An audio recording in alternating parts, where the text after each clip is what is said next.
Welcome everyone to our webcast tonight, Healing Our Earth Together.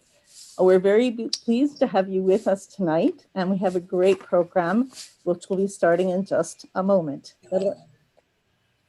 I'll introduce myself, Lynn Adamson. Welcome everyone.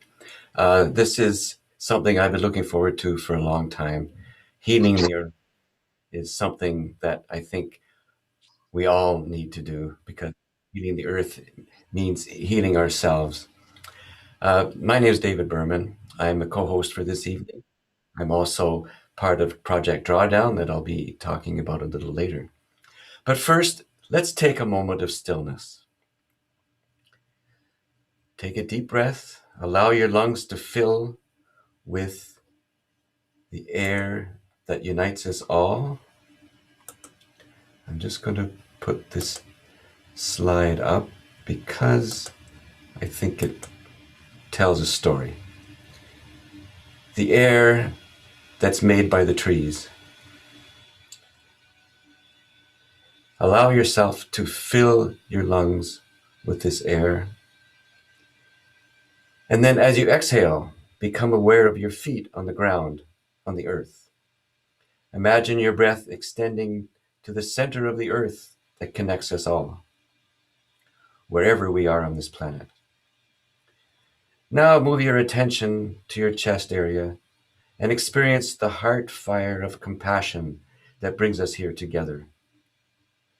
And recognize that the water, the blood that flows through our veins, is the same water that flows through the rivers, the ocean, and the hydraulic air currents that connect us to all life. This is Mother's Day, not for all mothers, but for the mother of us all. Let us acknowledge our sacred, living, breathing, sentient, suffering Mother Earth, the mother of every living being, upon whose well-being we are as dependent as a fetus in the womb. We settlers have not treated her well. We've colonized her as well as the indigenous peoples around the world. And if she's in trouble, we're in trouble.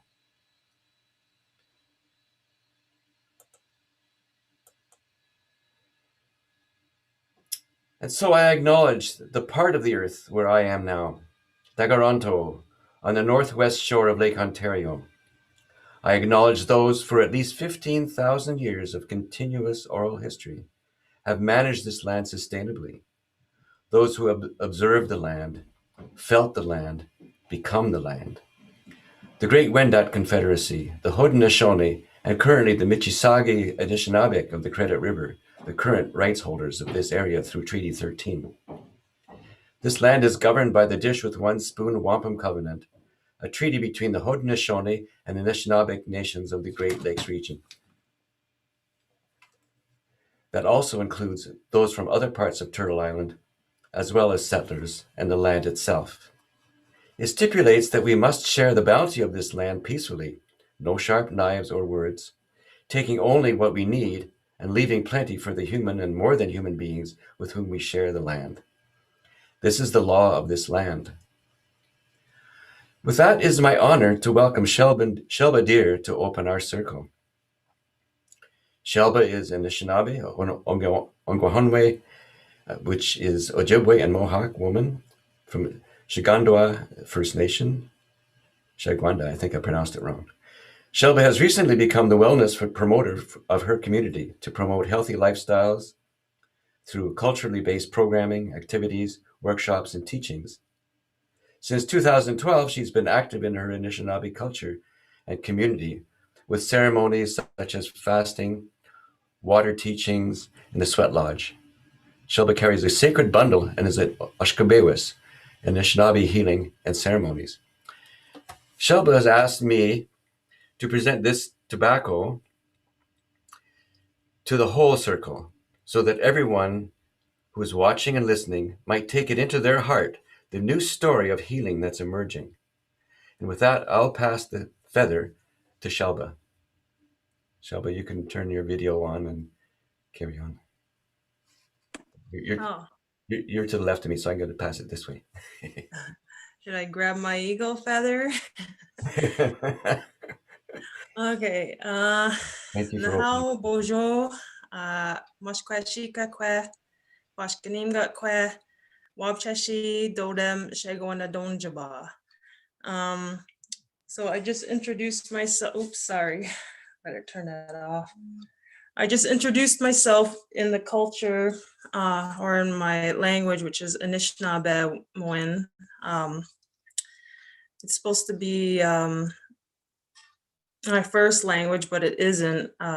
So the first language I was taught was English. So actually, did I already say my name? Sorry.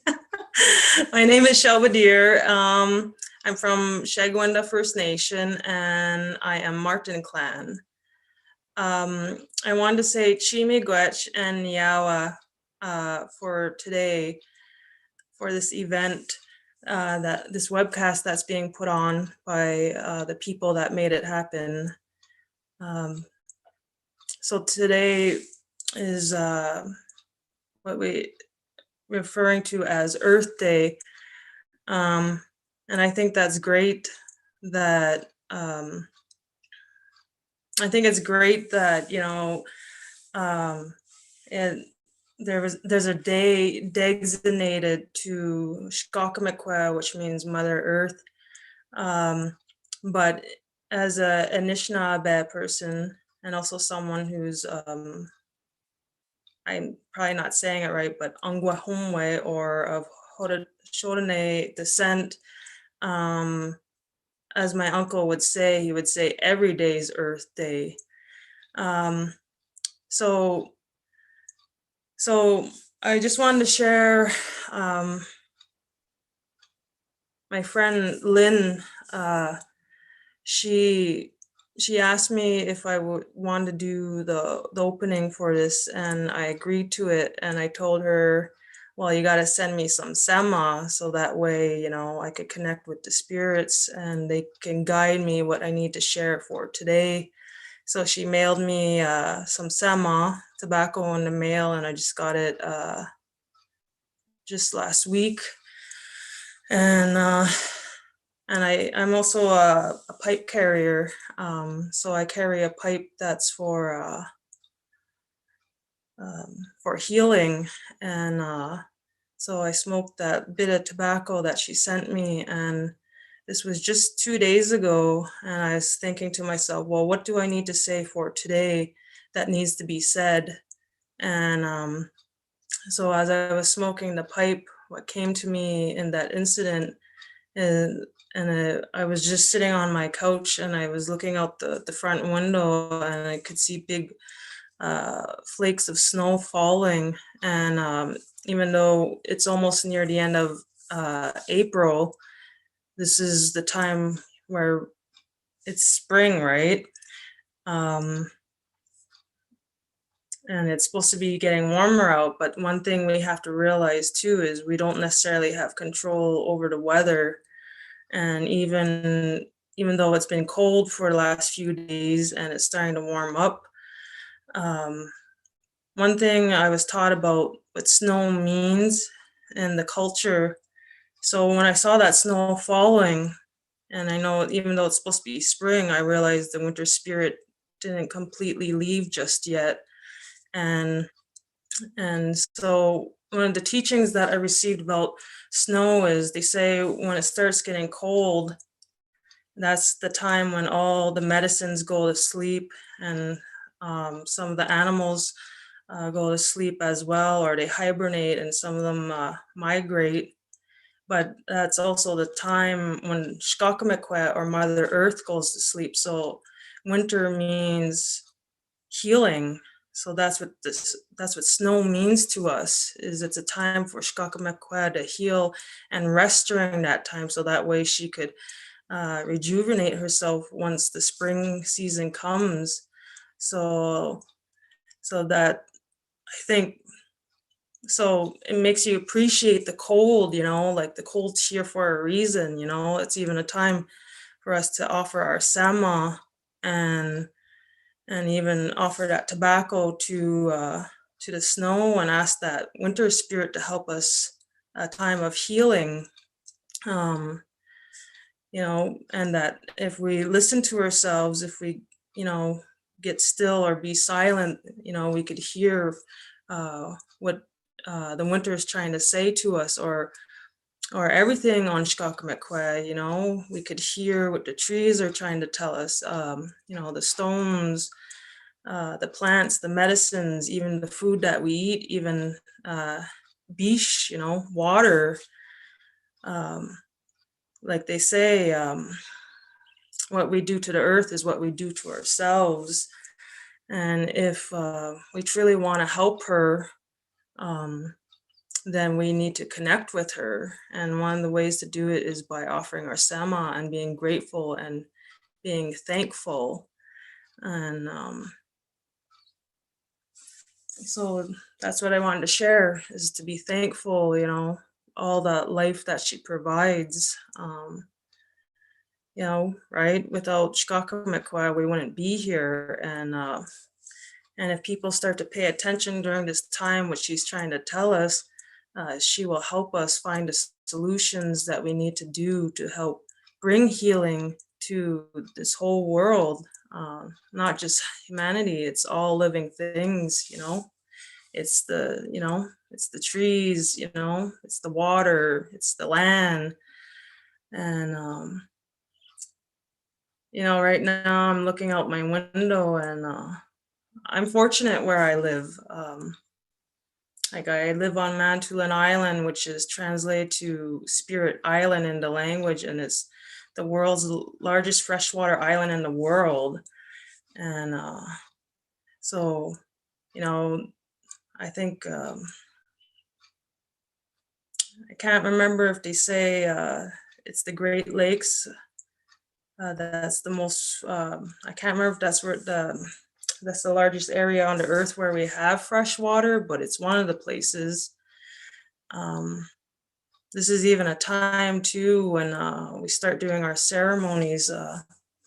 Like, one of the ceremonies that I'm going to be getting ready for probably in the next week or so is to do a water offering ceremony. And it takes quite a bit of work to prepare for it. I have to go out, not right in the bush or the forest, but I have to go get some hazelwood and cut it up and peel it, and of course offer my sema once I get it, and then I have to dry it out, and then I have to paint it, and we paint it red and green, and then we make a little raft, and then we put food on there, and then we put something shiny because the spirit's like something shiny, right? So we usually put copper because copper is also a medicine, and it's also the medicine of Mishu Bishu and Chizagdama, which are multi-dimensional beings that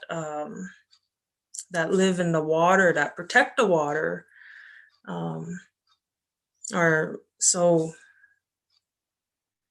So when we offer that food and copper or something shiny, and we smudge it down with sage, and we walk in the water bare feet up to our knees, even though the water is cold during this time, we give our thanks to that water. We give our thanks to that water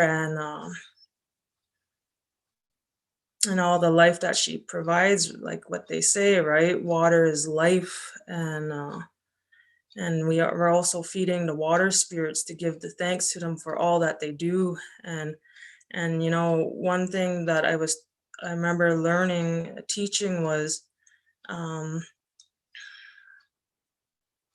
instead of asking what they can do for you, like, even though you're asking for the guidance of the Manitous or the spirits of this world, this earth, what came to me was, why not ask the water? And so when I do my offerings now, I say, what can I do to help you? Show me, guide me. And ever since I've been saying that when I do the water offerings, or even when I just offer sama tobacco to the water, sometimes I'll have very strong, vivid dreams or visions or feelings like what to do. So I already have an idea of some of the things that what I need to do to help. Um, so I so to anyone, just take time to go out in nature. And if you don't have tobacco, that's okay too. And just maybe take the time to pray in silence, and speak from your heart, and ask all the life all around you, that Bamadzwin, that life that flows through everything and nothing in between, and say, what can I do to help you? And if you pay attention, they will show you what needs to be done, and what we can do to help, because this is definitely a time of the great awakening for all people on earth, and a time of healing, a time for empowerment and inspiration and love and truth, and we just got to honor our spirit and do things with a good mind and heart, and do what we call walking the good life, and doing these things with integrity and honor. So I just want to say Chimigwech to everyone that's here, putting on this webcast, and to all the speakers, and to the technical team, and everyone that's viewing this. And so I say Miigwech and Niawa, and enjoy the rest of tonight. And I hope you guys all learn something and get your answers, what you're looking for, and what you need to do to bring healing for ourselves and to Shkokmekwe. Miigwech, Niawa. Miigwech Shaba, Nyawa Shaba. It's a great honor to hear you. It's so important, I think, to remind us that we've lost our connection to the sacred. And that's one way we've gotten in so much trouble with our Mother Earth, with our planet. So it's really important to hear this, and to be connected to the real world, some might say. Now, I want to welcome Colleen Lynch. Colleen is, as soon as I bring up my notes here, I will know. She's an activist. She's a writer. She has a lifelong love of trees and poetry. In fact, she wrote her first poem on a twilight walk home as the trees darkened against the sunset. She won her first contest at 9 with a Remembrance Day poem that was also basically a description of sunset. Since then, her range has broadened a bit, and she's been published in journals like Whetstone, Women's Education, Éducation des Femmes, and most recently as a co-writer for Spring Magazine article. You can find more recent work at toronto350.org and trickoflight.com. And a quote from her is, "Things like trees and poetry are undervalued, yet they prompt many of the essentials we need to heal the earth and connect with each other: compassion, insight, and hope." And with that, I pass the feather to Colleen. Thank you. Thank you, David. And thank you so much, Shelba. I'm talking tonight again a little bit about trees, and we're going to actually talk about trees from several different angles tonight. I grew up in southern Ontario, where the Carolinian forest is, and I was lucky enough to have many trees around me, and some of them were about 4 stories high and 6 foot around and 200 years old. So those trees, unfortunately, some of them were cut down illegally, basically for development, but others are being cared for by people who are trying to help the trees adapt to the changing climate and to new diseases and things like that. I feel like I learned a lot from the trees.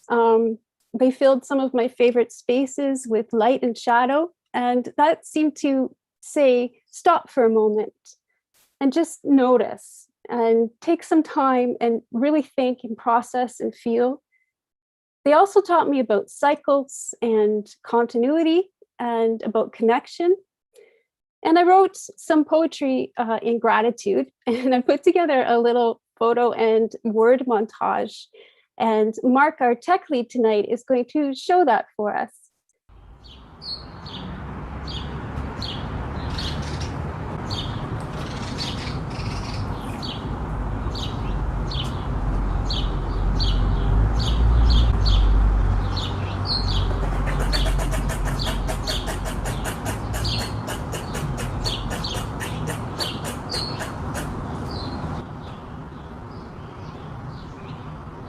Beats of birds' wings vibrate. Wind sidles close.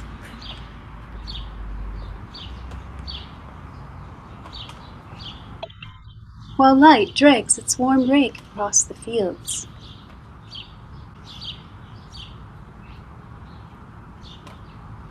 Trees gesture with tangled branches, not a blessing to the sky.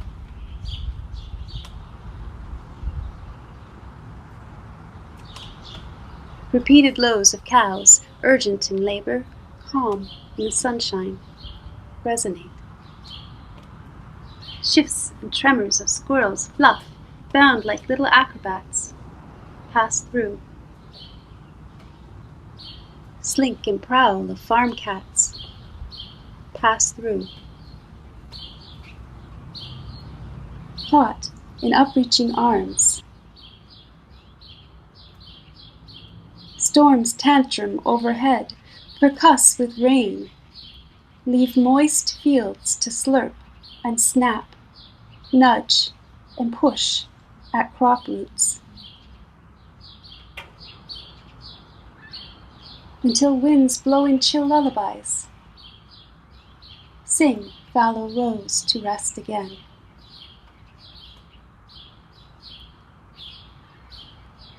Time marked by stolid hearts, scored between wood rings. Thank you very much, Colleen. That was beautiful. Just really appreciating the program tonight so far. Thank you to Shelba and David. It's now my pleasure to introduce Guy Dauncey. And Guy Dauncey is one of the most positive people I have ever known. I just love our correspondence, and our communication back and forth is such a pleasure. So let me tell you a little bit about Guy. Guy works to develop a positive vision of a sustainable future and to translate that vision into action.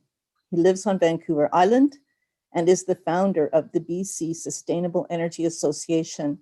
He's president of the Yellow Point Ecological Society and co-founder of the new BC Climate Emergency Network. He's the author of The Climate Challenge, 101 Solutions to Global Warming and Journey to the Future, A Better World is Possible. He is currently completing his 11th book, The Economics of Kindness, a 10-year transition to a green cooperative economy. So welcome, Guy. Take it away. Well, greetings, everyone. My question is, how do we change the world? Do you feel a darkening despair when you ponder the obscene level of inequality, the continuing racial injustices, the worsening climate and the biodiversity emergencies, the continued play of capitalism and all that stuff? Or do you feel heartwarming hope when you focus instead on the strength of the climate movement, the determination of young people, the restoration of damaged ecosystems, the innovations in community economies, the regenerative farms, the cities that have found ways to end homelessness, and 1,000 other stories that reveal kindness, community, and love for nature? In these 8 minutes, I want to present 8 big ideas. So get your notepad out, starting with the idea number 1, that all conventional economics is based on a profoundly faulty paradigm.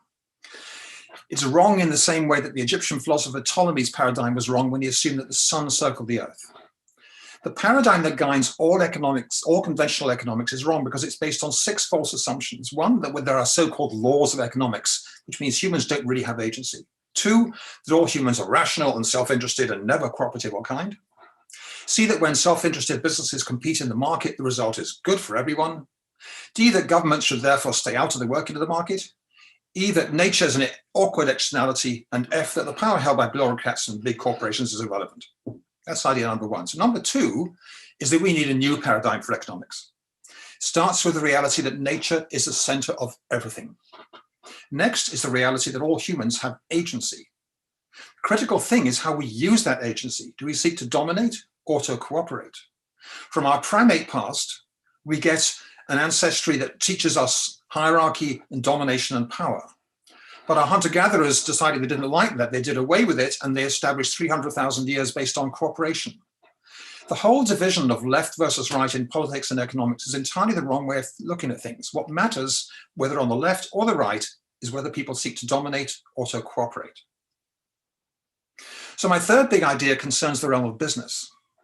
To end the era of business and corporate self-interest, we need a legislated 10-year transition in which every business adopts a social purpose charter, in which it commits itself to a larger purpose beyond making money, expanding the legal definition of fiduciary duty. In the new charter, each business will commit, among other things, to pursue social and ecological purpose in addition to financial purpose, and to report annually on progress, to offer an equity stake in the business to all employees who work there for 4 years or more, to strive to have at least 50% women and racial diversity on the board of directors, and to allow workers to form a union and to elect 50% of the company directors. This will be legislated, so after 10 years, if you don't have a new charter, you can't operate in Canada. My fourth big idea concerns banking, and specifically public banking. All banks create money out of thin air based on trust that a loan will be repaid. Public banks do the same. Because they don't need to earn a profit, they can charge 0% interest with just a small fee to cover risk. In Germany, Sweden, Denmark, Italy, Spain, France, community and state-owned public banks serve more than 60% of the banking market, generating money without putting profits into the hand of the big Wall Street banks. In Germany, the public Sparkassen banks have a return on capital that's several times greater than Germany's private bank sector. Germany's public bank, KfW, has been the main source of financing for building retrofits, and public banks have provided 72% of the financing for Germany's solar and wind installations. So if Canada establishes a network of public banks, one in each province, we can produce all the financing we need for anything that can repay a loan, whether it's building retrofits, new affordable housing, or sort of solar wind installations, stuff like that. My fifth big idea is also about banking, but it concerns the power of central banks, and specifically the Bank of Canada. Central banks are essential. In the economics of kindness, they become an expression of our shared desire to help each other in the event of emergency. So we need to change the mandate of the Bank of Canada, enable it to extend its powers to tackle national and global emergencies. Canada's federal government, for instance, could issue climate bonds and affordable housing bonds. The Bank of Canada could buy the bonds off it, pumping the money directly into affordable housing, transit, bike lanes, renewable energy, and regenerative farming, putting the money directly into workers' pockets. Canada's new public banks could also issue green bonds, and the Bank of Canada could be the buyer of last resort, guaranteeing their market price. During the 1950s and 60s, the Bank of Canada provided zero-interest loans to finance the construction of the St. Lawrence Seaway, the Trans-Canada Highway, and various hospitals and schools. They continued doing so until 1973, when the Bank of International Settlements demanded that Canada, France, and other countries stop creating money to meet their public investment needs and borrow the money instead from the private sector, who conveniently demand interest on every dollar. And that's why our debt has started growing dramatically in 1973. Globally, the world's central banks working together could buy $300 billion worth of climate bonds annually and leverage private investments of $2 trillion a year for the all-important transition to renewable energy to tackle the global climate crisis. So my sixth big idea concerns community wealth, in contrast to individual wealth. To understand community wealth, picture yourself living on a low income in two different situations. In the first, your community has no affordable housing, no affordable childcare, few parks or green spaces, no public gathering places, no good libraries, no allotments, no decent public transit, no bike lanes, and few clubs, non-profits, or neighborhood associations. Neighbors rarely help each other because they don't really know each other. Many people feel isolated, and poverty means real hardship. Now picture living in the same community on the same low income, but this time there's affordable housing, affordable childcare, safe sidewalks, great bike lanes, great public transit, a car sharing club, great parks, beautiful green spaces, sidewalk cafes, urban farms, allotments, street parties, and local groups that protect creeks and watersheds, creeks and forests, restore wetlands, save threatened habitats, and campaign for climate solutions. There's a community currency, a business startup club, a community bank, community investment fund, and a community economic development corporation. And living on the same low income, it feels you're enjoying and experiencing community wealth. Kate Raworth, the author of Donut Economics, 7 Ways to Think Like a 21st Century Economy, she calls it social wealth. The economist Anna Coote calls parts of it universal basic services in a distinct contrast with universal basic income. In Kentucky's coal country, for instance, the Mountain Association for Community Economic Development runs a program through which transitioning coal workers earn full-time wages for 6 months while they learn how to be solar installers, building retrofitters, and things like that. For our future, we need more community wealth and less individual wealth. My seventh big idea concerns ecological ignorance. As a civilization, we are profoundly ignorant when it comes to the natural world around us. starts in school, where we pay so little attention to nature. Children go on to become economists, politicians, and CEOs without understanding how the carbon cycle works, or why a keystone species such as the wolf is so essential to the integrity of its ecosystem. To remedy this appalling hole in our education, we need ecological education for all children in all schools, and legislation requiring everyone who wishes to enter university, whether students or staff, to have done a basic course in Ecology and Climate 101. I believe we're at the beginning of a period of tremendous positive change. The dark polluting years of the industrial era are ending. As the sun sets on one day, it rises on another. We're living at the dawn of a new ecological civilization, a new era of social justice. And this is the decade when we must make it happen. So my final idea is mobilizing for change. Our great-grandparents worked their butts off to win democracy with votes for everyone. This means that today, to change the world, instead of trying to overthrow a government, we need to educate the public, win support for our various causes, join political parties, run for office, and win elections. The very best ideas, just like these, sit on shelves until people are motivated to mobilize and organize to make them happen. For my part, right now, I'm working with many others to establish the BC Climate Emergency Network, coming together with 340 different climate action groups, organizations, and initiatives, so that together our voice will be strong and our strength more powerful. A new ecological civilization cannot be built in 10 years, but during this decade, we need urgently to achieve the 10-year transition that will lay its foundations, including by 2030, a 60% reduction in our climate pollution and the preservation of 30% of Earth's land and water for nature. To those who say this is impossible, I invite you to sit down with the young climate activists from Fridays for Future or the Sunrise Movement and tell them it's impossible. Rather you than me. And in the chat box, I'm going to post three presentations where you can learn more about all this stuff. And there you go, Lynn. Thanks very much for giving me this opportunity. Thank you very much, Guy. You're just so inspiring. It's really such a pleasure to have you with us tonight. Thank you. Okay, now I would like to introduce a very short video. It's from the Nature Conservancy, and it's called Home. Very short video. Mark will set it up for us. Thank you.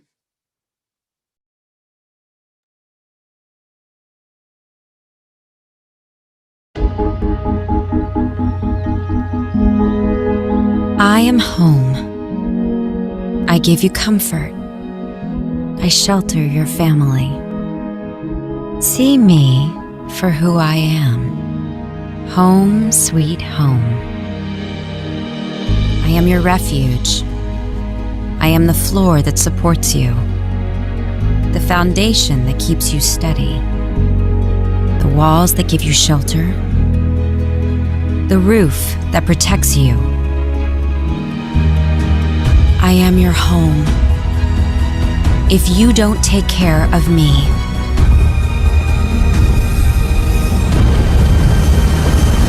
I cannot take care of you.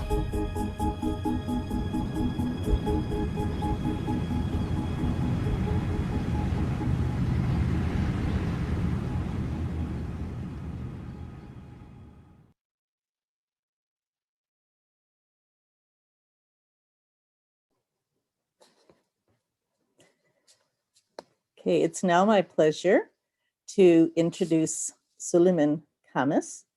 And Suleiman Khamis, he's with Mikoko Kwanza Mangrove First. This is a mangrove restoration project in Zanzibar.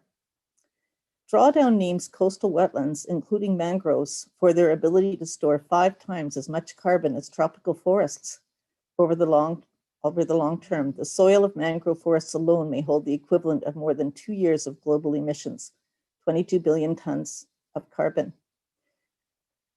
So Suleiman is a member of the Zanzibar Canadian Diaspora Association and hails from Mtangani village in South Pemba Island, Zanzibar, where the project is now taking place.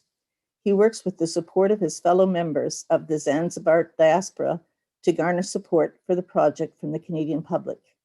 And he's been working in partnership with the Africa Climate Action Initiative under the CAP network, Canada-Africa Partnership Network, to support the project. And you'll find some links in the chat about the project and about Canada-Africa Partnership and ACAI.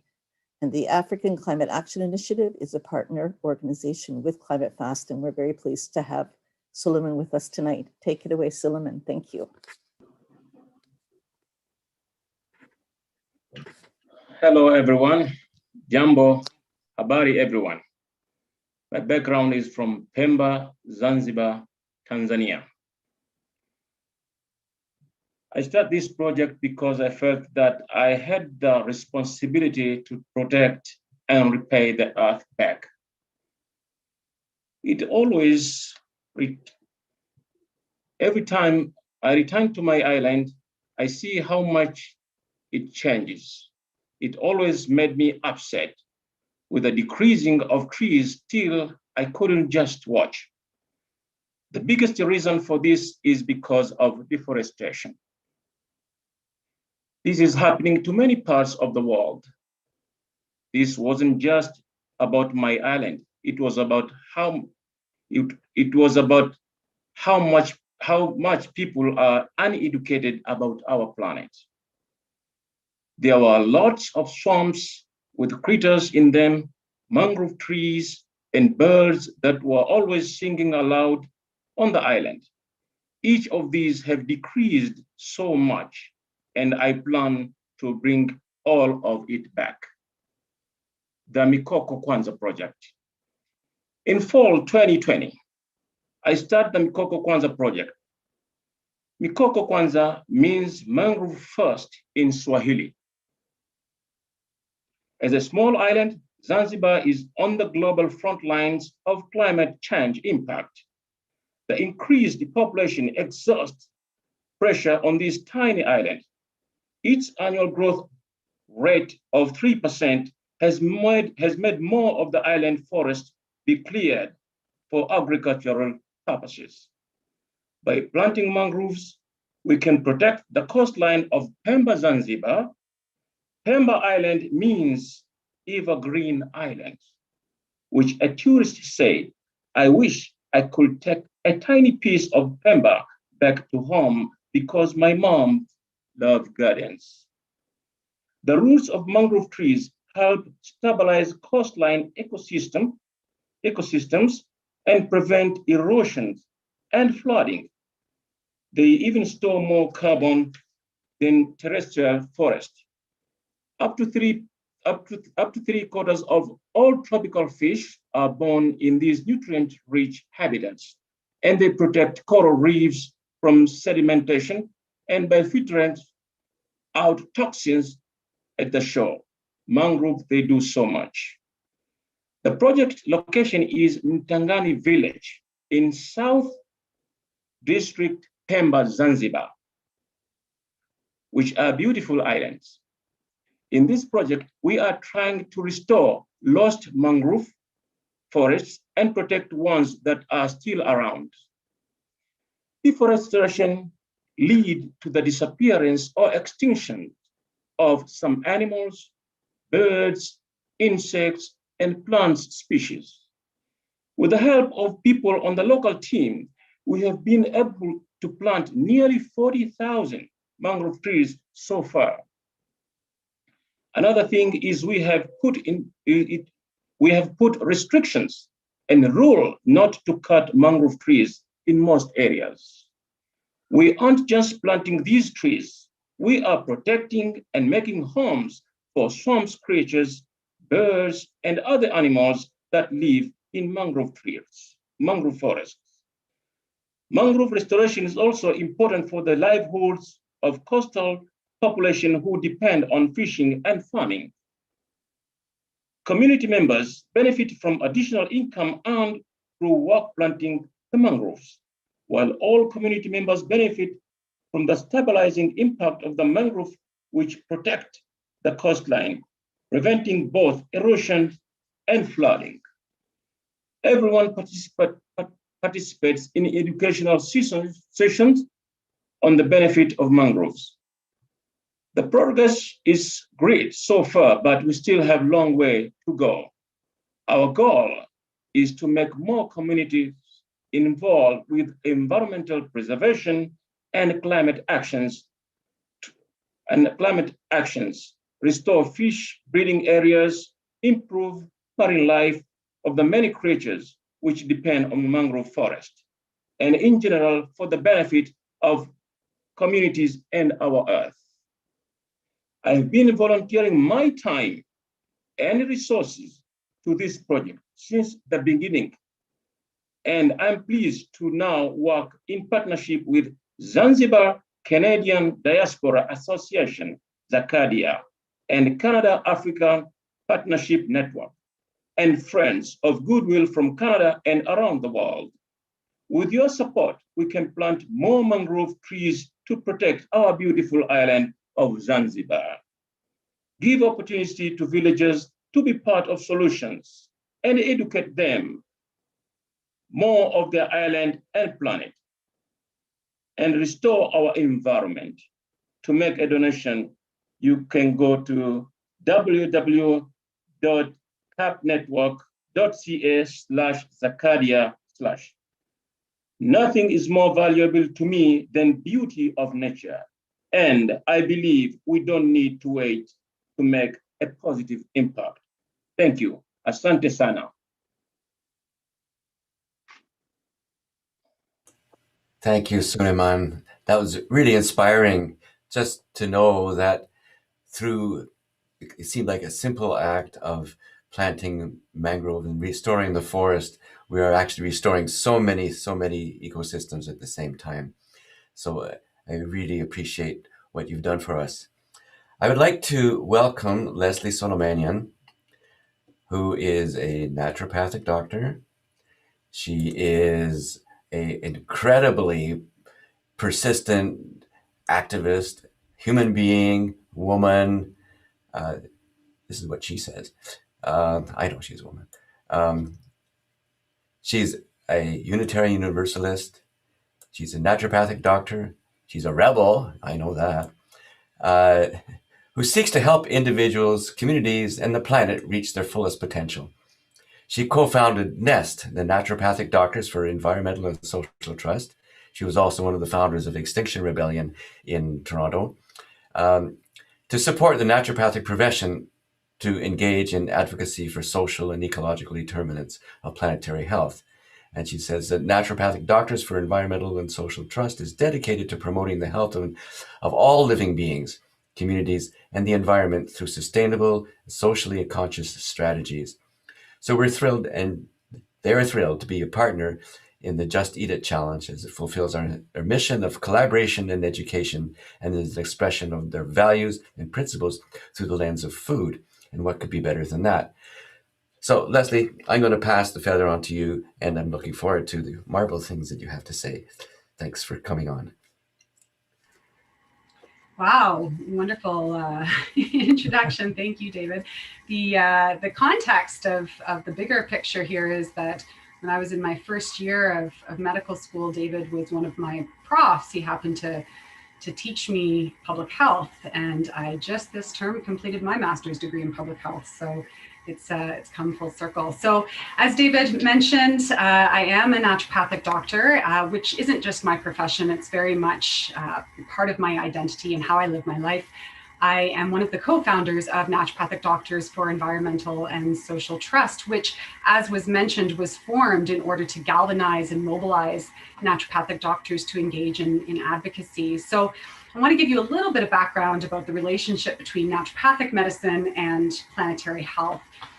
The central tenet of naturopathic medicine is to take our cues from nature. If we don't provide our bodies with the conditions that are necessary for optimal health, so things like adequate sleep and nutrition and movement, then our bodies will be less able to maintain normal homeostasis, and this ultimately leads to disease. Naturopathic doctors tend to view symptoms that the body experiences as indicators of imbalance. So the therapeutic goal is to alleviate suffering and to alleviate symptoms, but ultimately it's to correct the root cause of the disease so that the body is more able to reattain balance on its own. The same principle applies to the planet. If humans do not operate within the natural systems of the planet, and we disrupt its natural systems then of homeostasis, this is due to all sorts of things like mass deforestation, soil depletion, poisoning of the water. These human-caused disruptions cause the imbalances that we're seeing in planetary systems, and this leads to disease on a planetary level and also on an individual level. COVID-19, this current pandemic, is a direct consequence of these imbalances, as are increasingly frequent and severe weather events, species extinctions, and even conflict and human migration that we see in unprecedented numbers.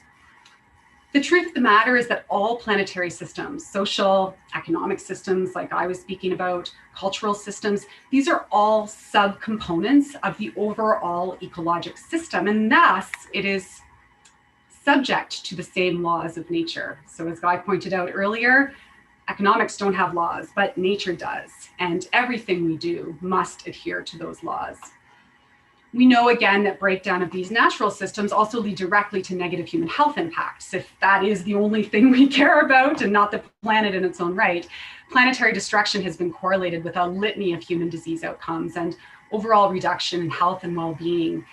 And perhaps that is all that we should care about. It's commonly noted that the Earth will be just fine without us. It will regenerate if we were to go extinct. And so as genuinely altruistic as many environmentalists are, we are really fighting here for our own survival.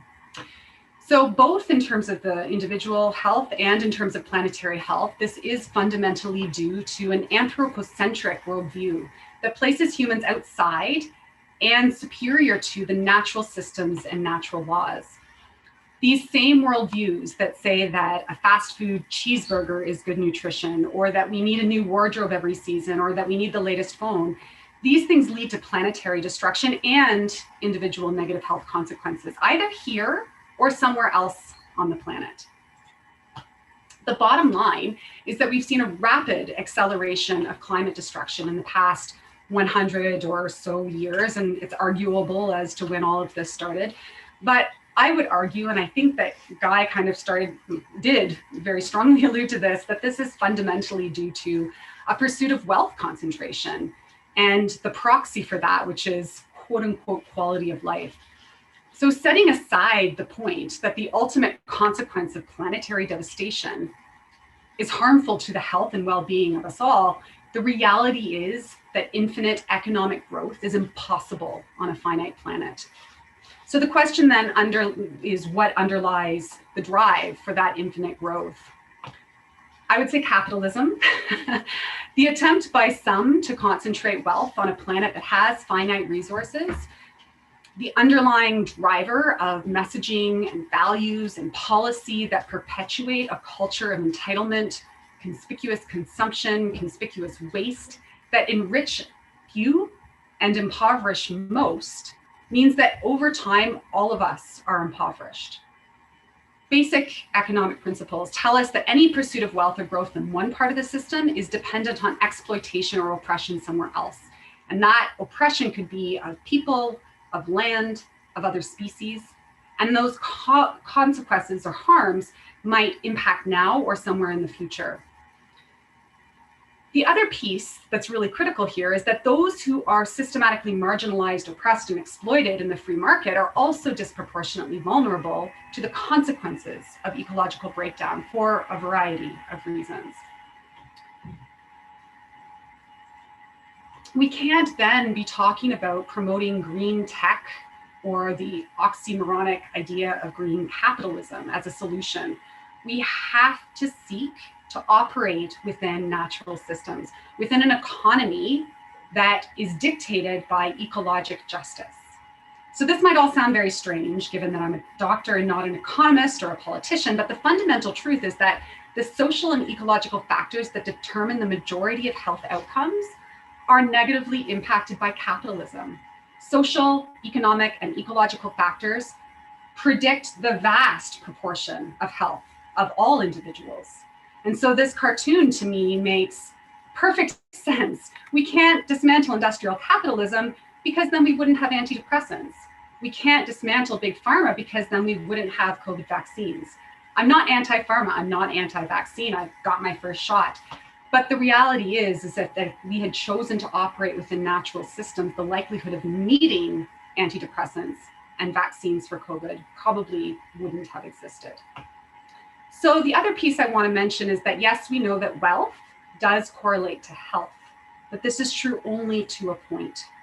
The inequitable distribution of wealth in a population is actually a negative predictor of overall health and well-being. And so the argument that we must grow economically to improve the health is actually not possible and works in the opposite direction.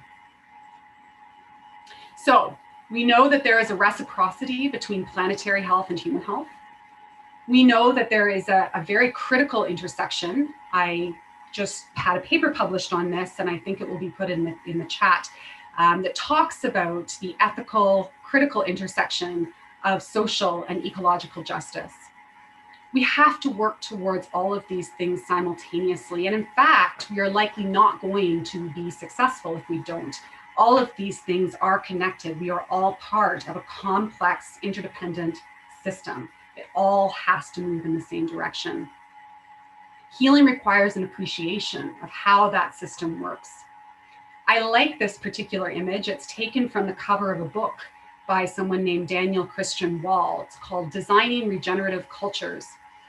And his message, this was the outcome of a PhD that he did. He wrote 2 massive volumes for his thesis, so there's lots to say. But really his idea underscores the idea that transformation requires all of us, all academic disciplines, all sectors of society, all social structures, all economic classes, every geographic region of the world. We need all of us. And principles of the planetary health movement emphasize the critical role of justice in this work, the necessity to center historically marginalized and exploited individuals, species, ecosystems, and populations.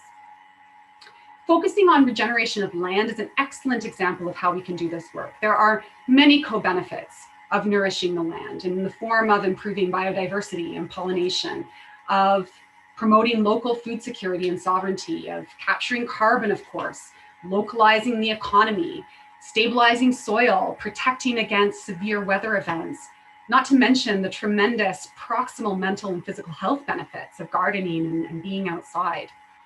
Last year and over the past month, Nest and Extinction Rebellion in Toronto last year partnered with a local tree distributor, and this year in partnership with Climate Fast and Drawdown and many of the other organizations participating tonight, to donate native fruit-bearing trees to community gardens in Toronto in order to elevate our capacity to benefit from all of these reverberating co-benefits.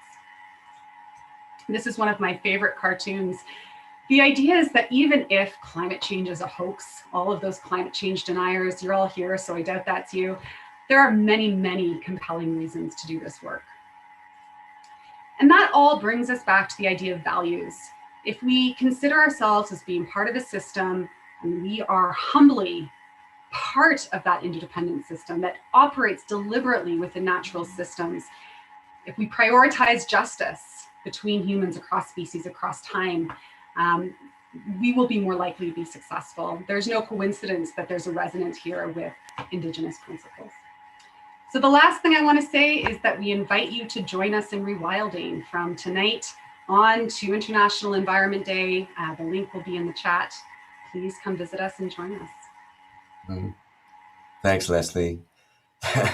It's always such a pleasure to hear you speak, and your activism is really inspirational for everybody. You don't stop. It's fantastic. Thank you. So with that, I'm going to move on to talk about Project Drawdown. Drawdown is something I've been preoccupied with for probably at least 2 years. And I'd like to say that I'm just going to share my screen here. So, yes, let me continue. So Project Drawdown arose from the question, is it possible to reverse global warming? And in response, the one who asked that question, founder Paul Hawken drew together a team of scientists from around the world, from a wide range of disciplines, who searched the scientific literature for proven existing solutions to reversing global warming. They mapped and modeled hundreds of these solutions for potential reduction in gigatons, that means billions of tons of carbon from the atmosphere. And they looked at the cost of implementing them and the money saved by so doing. The result was, yes, it's possible. The solutions are in place, and if they're fully implemented, the return on investment, and we're just talking about money investment now, is 500% return on investment over 30 years. They identify three main pillars to reversing global warming and climate change. Reducing emissions, that's pretty much a given, and that's the main thrust of what we need to do. But also enhancing the carbon sinks, which is photosynthesis, which is what Leslie just been talking about, is enhancing the capacity of the land to absorb carbon, which is a major part of what Suleiman was talking about as well. But also, we can't succeed without improving society, without fostering equality for all, particularly empowering women and girls.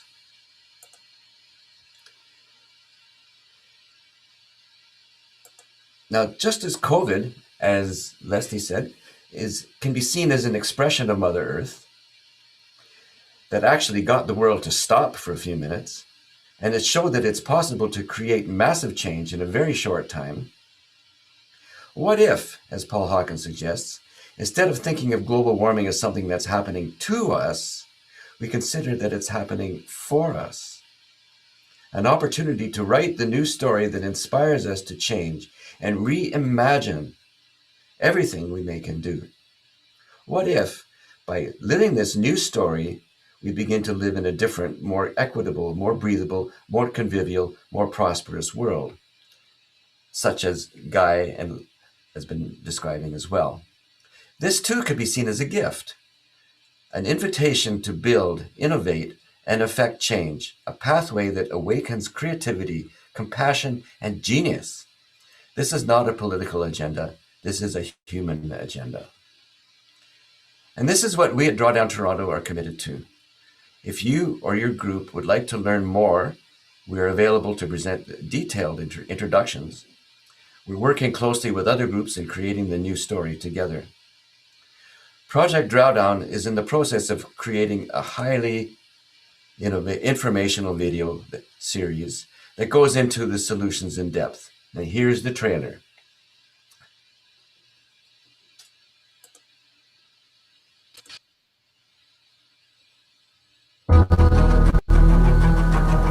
Our water, our food, our air, our health, our security, our economy are all connected to what happens to weather and climate.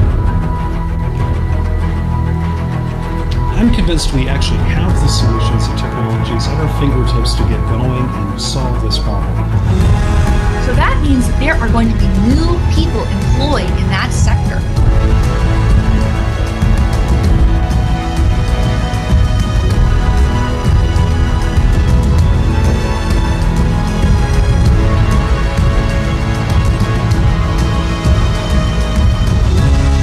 To build the future we want. It hasn't happened yet.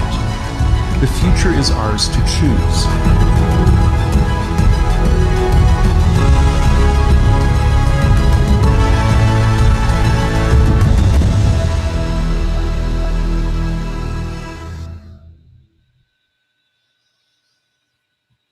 Okay. Thank you very much, David. And thank you for the video in the introduction to Drawdown. That's super. It's now my pleasure to introduce Courtney Howard. And I've heard Courtney speak a number of times and always learned so much and just been inspired. So I'm really pleased that you can join us tonight, Courtney. Your skills in climate communication and your understanding of what we need for planetary healing are really profound. So Dr. Courtney Howard is an emergency physician in Yellowknife in Canada's subarctic and a clinical associate professor in the Cummings School of Medicine at the University of Calgary. She is past president of CAPE, the Canadian Association of Physicians for the Environment. Take it away, Courtney.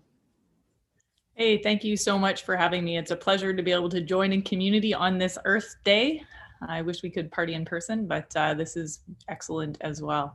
So really a pleasure to be coming after an excellent presentation on planetary health. So I'll switch my framing up a little bit.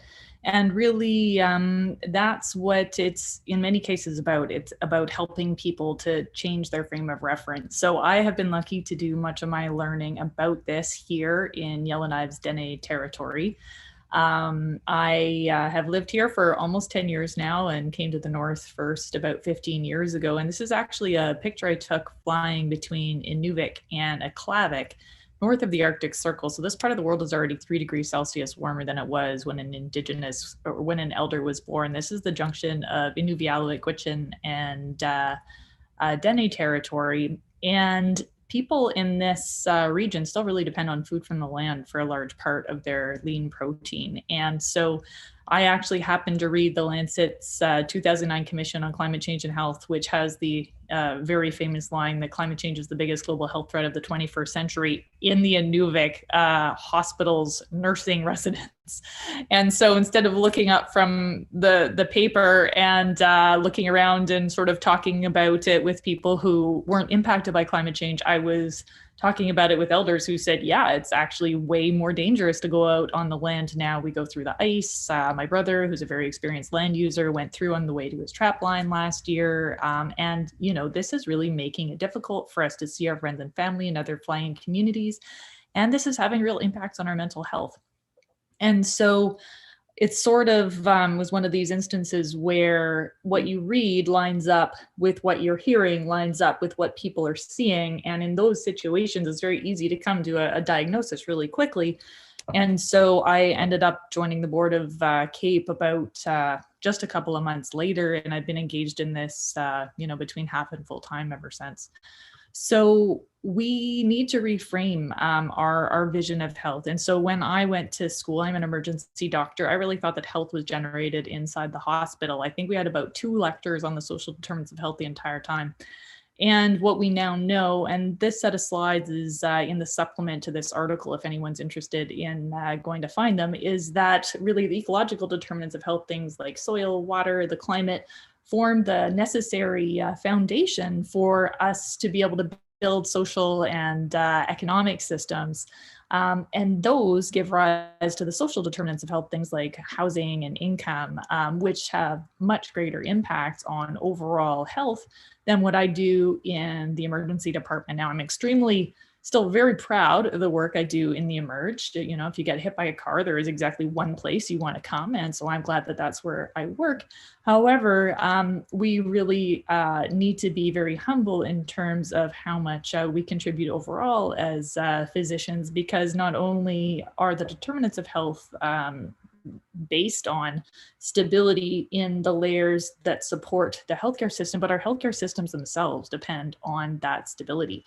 And that is something that is unfortunately very underappreciated. So I was actually just reviewing a global survey of climate change and planetary health education that the International Federation of Medical Students Associations put out in the last couple of years.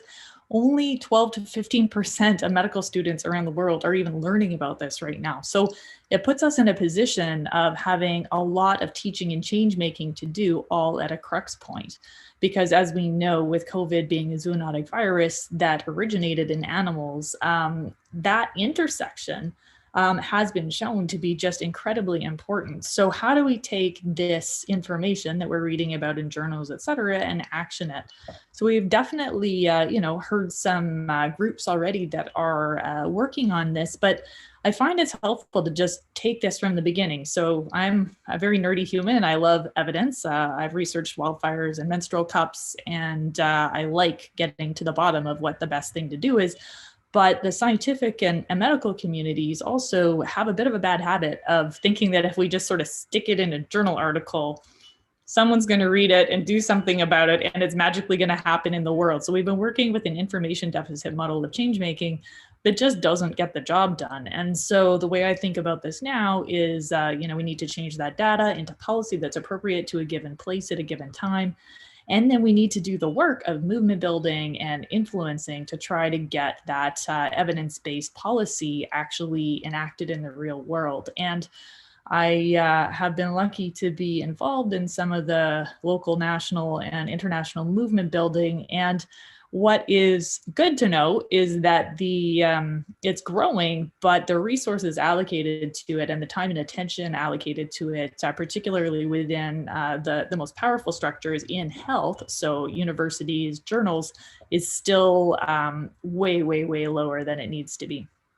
So CAPE is, I'm the past president of CAPE, and I've been on their board for over a decade now, and it's about time for me to get off. But once I'm done my past president role, I will sort of ride off into the sunset. When I first arrived there and I was very motivated about climate change, I was like, we need to solve climate change. And Gideon Foreman said to me, you know, what's your target? So he now works for the David Suzuki's Foundation. He's a very experienced campaigner. And I was like, what do you mean target? Like, we need to tell the people the things. And he's like, Courtney, you need a target. And it turns out he's absolutely right. So what I like to talk about now is how we get things done. And so this is a model that's consistent with the movement building literature, Marshall Gans, et cetera, talking about really targeted change making. So the way I think about this is you choose a given thing you want to change that is evidence-based and strategic in your context, and you choose the most ambitious one that you feel like you can get done with the team of people you have at hand and the resources at your disposal. And we know that numbers numb and stories stick. And so you need to come up with a story to illustrate why that's a good idea. So for instance, in phasing out coal, we've often talked about how that will save children coming into the emergency department with asthma exacerbations, because that just tells you like how this is going to show up in people's actual lives. And that's what the climate communications tells us works best too. So framing climate change in terms of health and in terms particularly of the health and welfare of future generations and children tends to poll best across population segments. So that's one of the reasons why a planetary health frame, I think at this moment in time, is really helpful. So you use a variety of tactics to make that thing happen, whether it's op-eds, meeting with decision makers, polls, et cetera. And then when you win it, you get this really awesome burst of hope and empowerment that what I have actually found is the best way to build the team. When I first started doing this, I did a lot of telling people stuff. And then I just started trying to get people to do things with me, and that worked way better. So I if I can save anybody who's new to this work a little bit of time, finding a project and getting people excited about doing that. And you're looking for a project that is ambitious enough that when people picture it, they get kind of sparkles in their eyes, because that's the thing that's going to get them off the couch. And so if you sort of pitch something and you're not seeing a sparkle, like usually the answer is actually to go more ambitious, because when people can picture that what you're doing is going to create a real meaningful change in the world, they get really excited. And so I often get asked, okay, well, you know, what's the one thing I should do? And really the way I look at this is a ladder of engagement. So starting with a micro level, so a individual, or if you're a healthcare practitioner, provider level change, meso level, hospital community level change, macro level change, and then even a meta level change that can create social tipping points nationally or globally. It can be really helpful to just picture change happening in parallel at all of these different levels, because the one tends to reinforce the other. And so as we do this, the work itself and the community building that goes on with this can itself be extremely healing. What we like to talk about most is, or what I get most passionate about, is picturing ways that we can help health right now through the work that will also decrease greenhouse gas emissions. So these are things that have health co-benefits. So we know that anytime we decrease air pollution, we're going to decrease mortality from the top 5 chronic diseases currently killing Canadians. So cancer, stroke, heart disease, chronic lower respiratory disease, and diabetes. So those are really good ways to motivate decision makers. What we see from the Healthy Recovery Report that Kate put out is that if we meet our climate targets, via mechanisms that also decrease air pollution, we can save an estimated 112,000 lives between 2030 and 2050 from air pollution improvements alone. So we know that this report got a lot of play on Parliament Hill, and that's because people like to picture the concrete positive change that they can make. Now, this just came out today, and so we've been starting this planetary health movement, and it's one of these things that's so big and wide that sometimes the challenge is to be constantly moving between scales. So how do we move between this big nested scale and the concrete targeted changes? And we've been looking for ways to create a framework in terms of education that invites everybody. And so this was just published in the Lancet Planetary Health this morning for Earth Day. So the first time I presented it. And so it was a intercultural international group that helped to put this together. And so we're picturing this as a framework for planetary health education that can in fact be completely cross-disciplinary. So this would be something where you would picture people of all different disciplines in a room, all different backgrounds in a room, really coming together to figure out what they each bring to the planetary healing project currently at hand. And so the real arms of this that we've been looking at are the Anthropocene and its interconnections with human health, equity and social justice. So how do we make sure that we enhance equity and enhance justice, both because it's the right thing to do and also because it will enhance health. Systems thinking and complexity, because really this is not something that's going to work if we all stay in our silos. And really attending to movement building and systems change and thinking about interconnections within nature. So what we're doing is inviting everybody into this community. And sometimes the way we start this is by making a pledge, by setting an intention. So we wrote this and published it a couple months ago to invite people to consider themselves planetary healers. And you can take a look at this in the Lancet site. And we've been asking different groups to go through it and holding fora for that. But I'll just read you the first line. I solemnly pledge to dedicate my life to the service of humanity and to the protection of natural systems on which human health depends. So this is a moment in time where we're experiencing the overlapping crises of COVID-19 and climate change. And we need all of us working on the planetary healing. And what I love about this is, you know, I went to school for a tremendously long time to become a doctor. You can be a healer without, you just skip med school. As you know, a great life choice. And there's still a tremendous amount to contribute, and we need your skill sets because you know, we've all got our own cultural or disciplinary blind spots, and it's going to take all of us to come in to make sure that we create the equitable, just, and healthy world that we need. So thank you.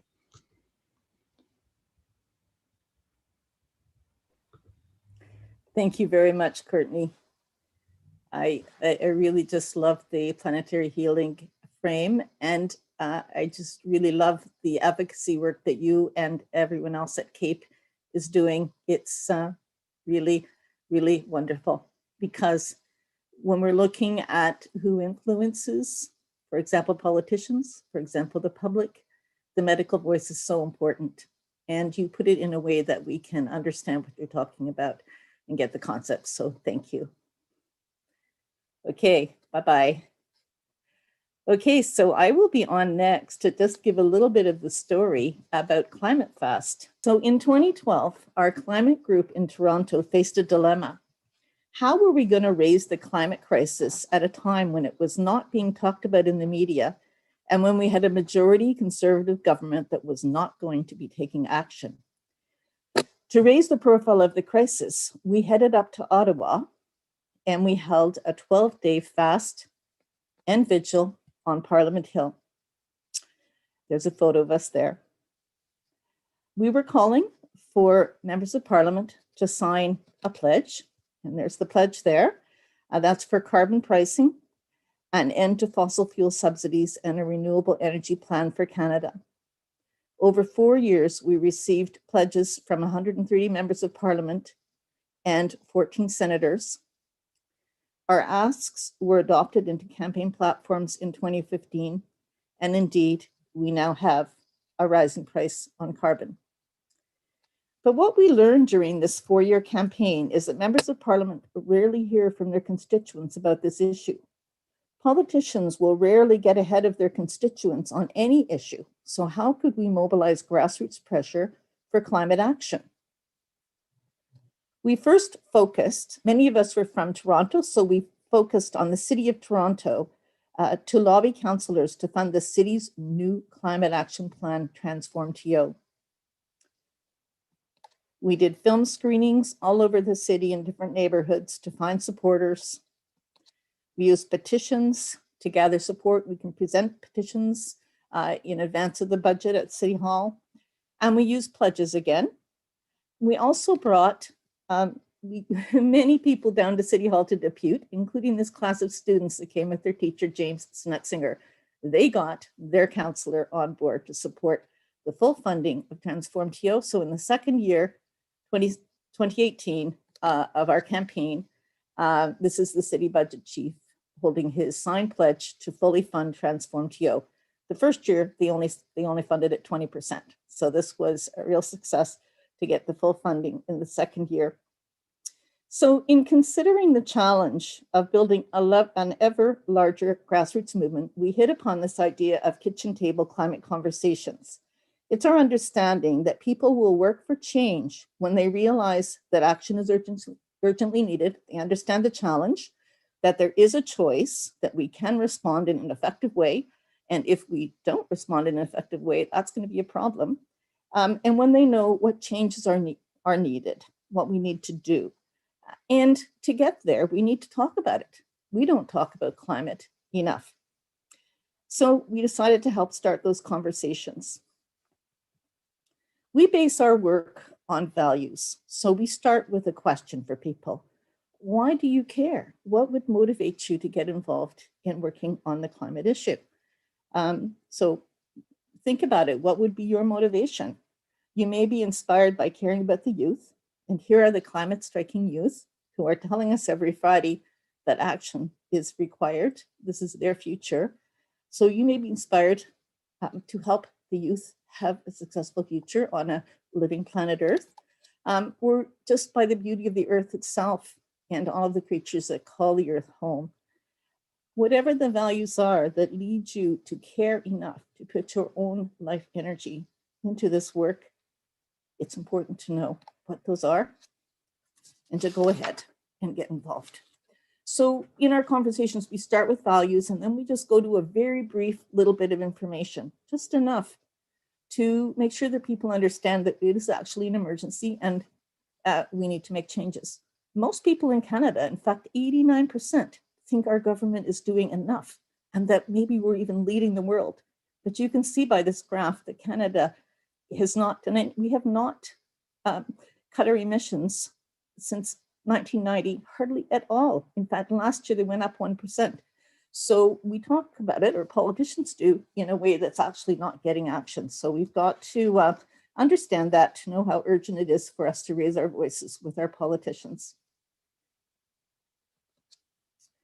And it can be very powerful to raise our voices indeed, because we know that when people come out to the streets, so there's tens of thousands of people that came out, and over the world, millions of people came out in September of 2019 to call for climate action. Greta Thunberg was in Montreal. And here in Toronto, we had tens of thousands of people. And the following week, just a few days later, City Hall declared a climate emergency. So we know that it can be effective. So the barrier to success is not technological, it's political will. An informed public can move this political will. And this is one of the examples. So to achieve critical mass for change, we need to reach into all the ridings in Ontario and across Canada in advance of the elections coming in the next 18 months. Yes, federal, provincial, and municipal elections are coming.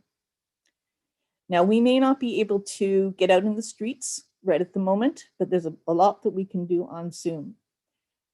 So, and you may have also noticed that climate is not getting coverage in the news. It's pretty much disappeared as people deal with COVID. But we can get around that by talking directly to our family, friends, neighbors, our work colleagues, any groups we're a part of, other parents and other grandparents. There are many people we can talk to, and that's what our program invites us to do.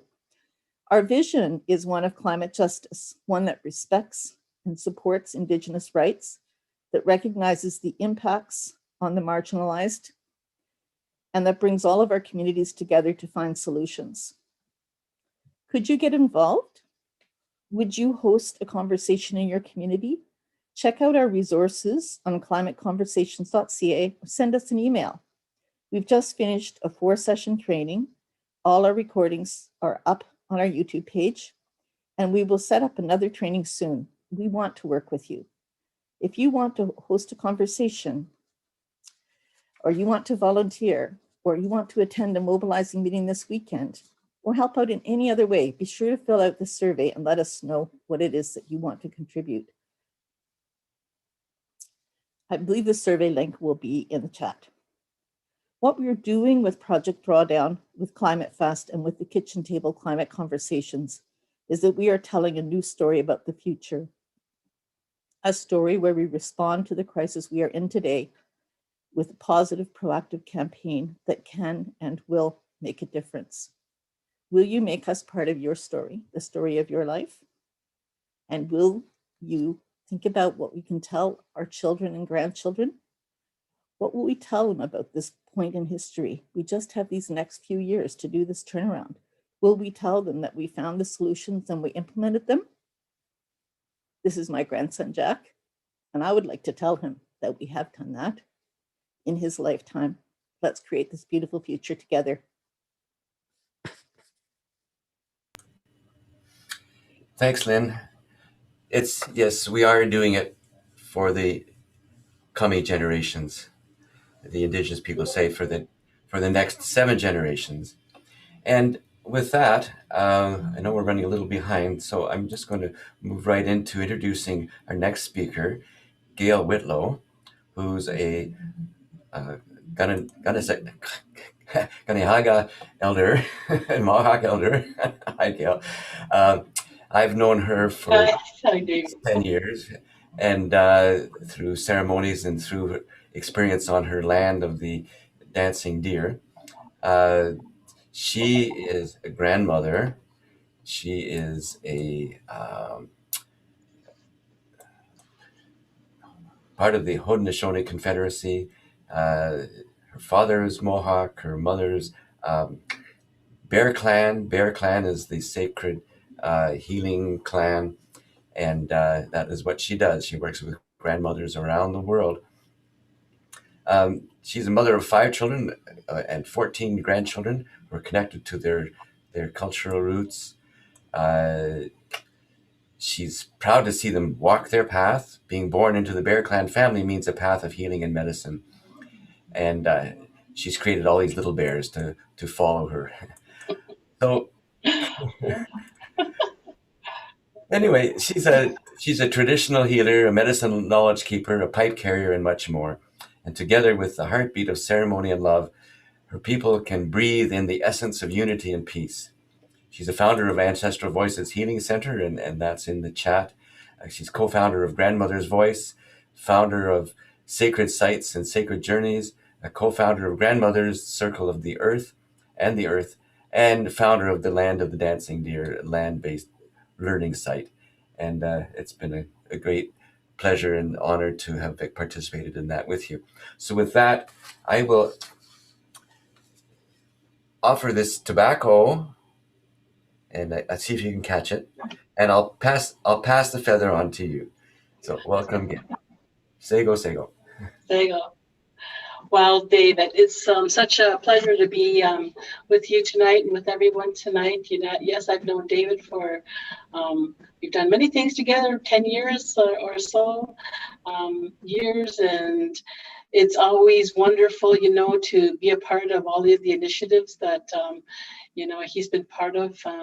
The water project was a few years back, and so my chit chat is kind of a little bit different than most, because that's who I am. I'm not that scientist per se. I live here at 6 Nations, but I do have a beautiful project called the Land of the Dancing Deer, and in this project, you know, we considered everything that's been talked about tonight. How do we bring that innovation of our ancestors back to the land, back to the community? So the project that I'm embarking on right now, it's a big project, but what it does is it introduces our Haudenosaunee technology, as well as the water systems and farming systems, and, you know, the gardens and all of those different things back into the land, so that, again, we can use it as a teaching tool for not just our people, but for many nations, any nations who want to come and learn and be a part of it. And of course, we're always fundraising to manifest the dream, working with some wonderful partners in Toronto as well to get it going. But it's phenomenal, and it does address everything that I've heard here, introducing the vegetation back to the land, because one of the factors of ill health is when your land and your trees and your medicines are taken from the land and it's clear cut. So every time that happens, it's the recipe for disaster health wise. And so by introducing the natural species back into the picture, well, that helps to improve your health. So from a spiritual context, we are all interconnected, and we're interconnected through not only the internet and the hotlines and the technology, but a few years ago I took some formal training in my herbalism knowledge, and my first course I did was biochemistry, and I go, oh my gosh, I haven't done this course in years. And so I looked at the cell in a new way, because we all know that the cell has a brain, but it wasn't until I re-looked at it from a much more older eye that I said, this explains everything. We're a bunch of cells that form our human body, but the earth, the air, the animals, the plants, every cell has a brain. And so we're part of one big brain. And I remember learning about that years ago. And then the other big insight that came from my biochemistry class was I looked at that molecule and I said, you know what, this represents the solar systems. So then I looked at how the solar systems interact as one unit. And so basically, like, we're connected to everything, and we're part of the change, we're part of the problem, and we're part of the change. And so when we look at things like, well, I would call it COVID and pollution and, all of these things that have a negative connotation to them caused by, our habits.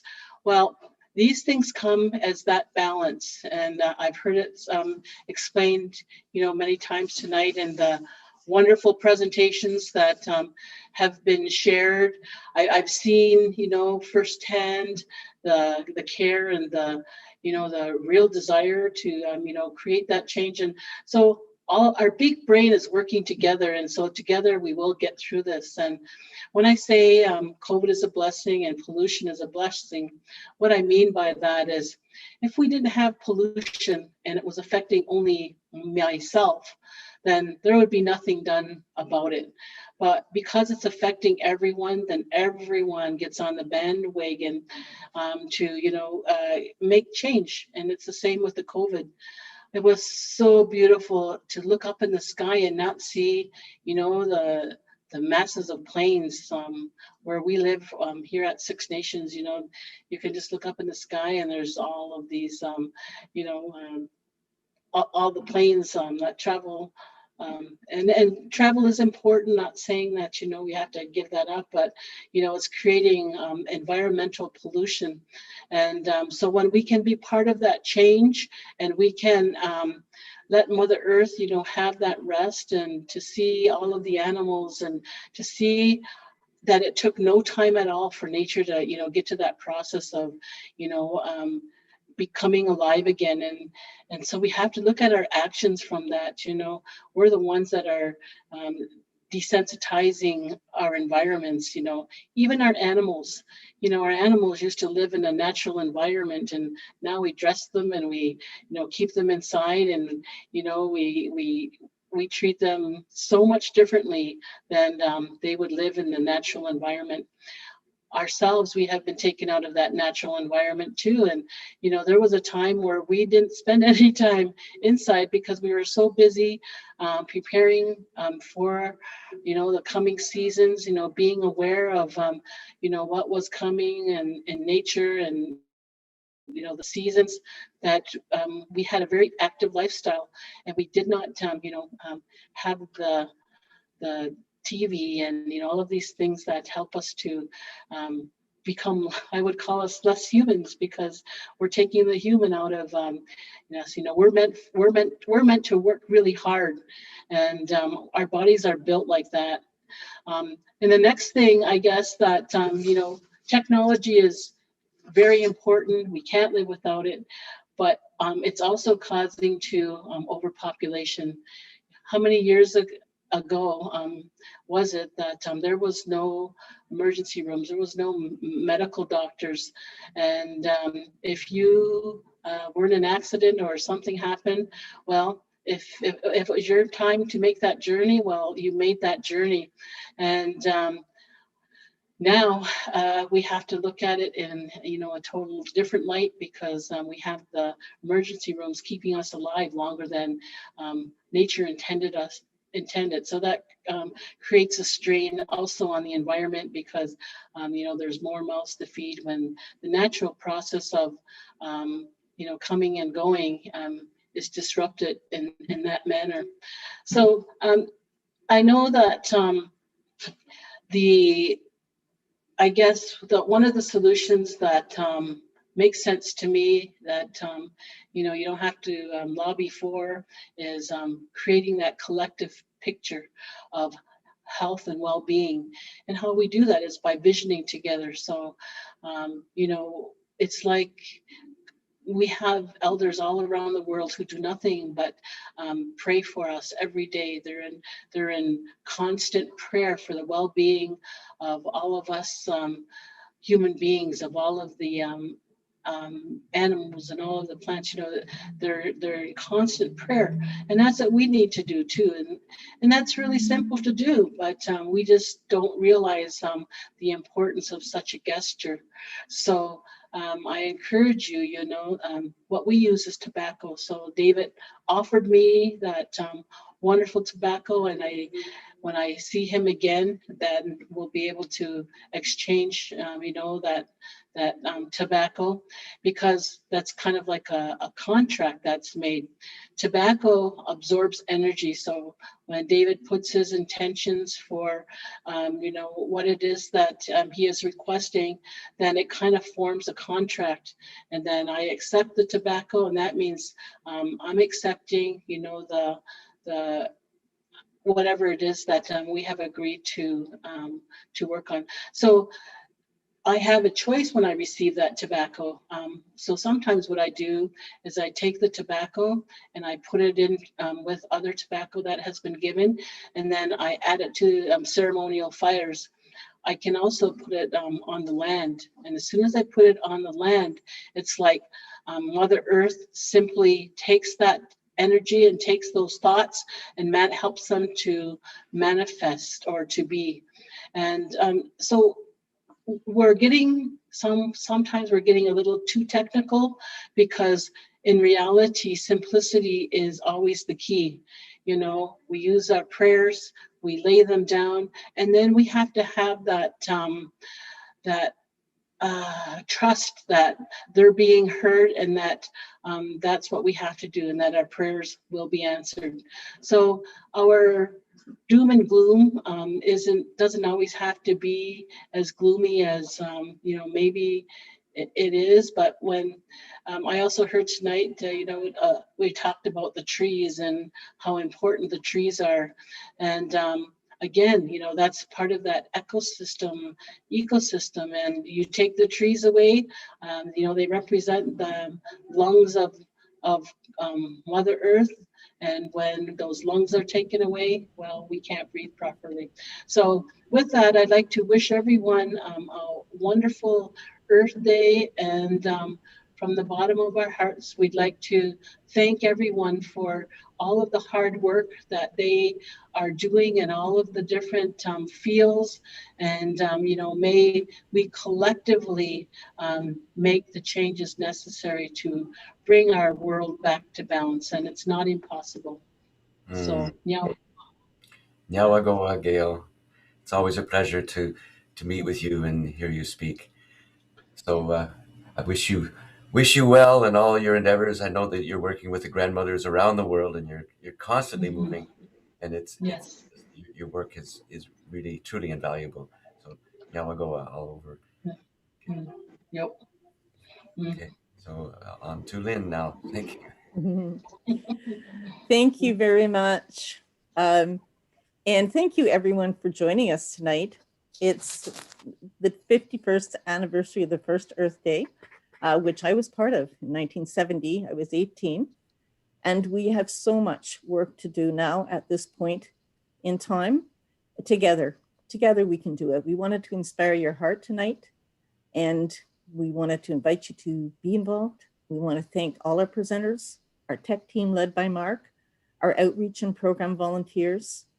We'd love you to join our team if you would like to. There's a survey in the chat.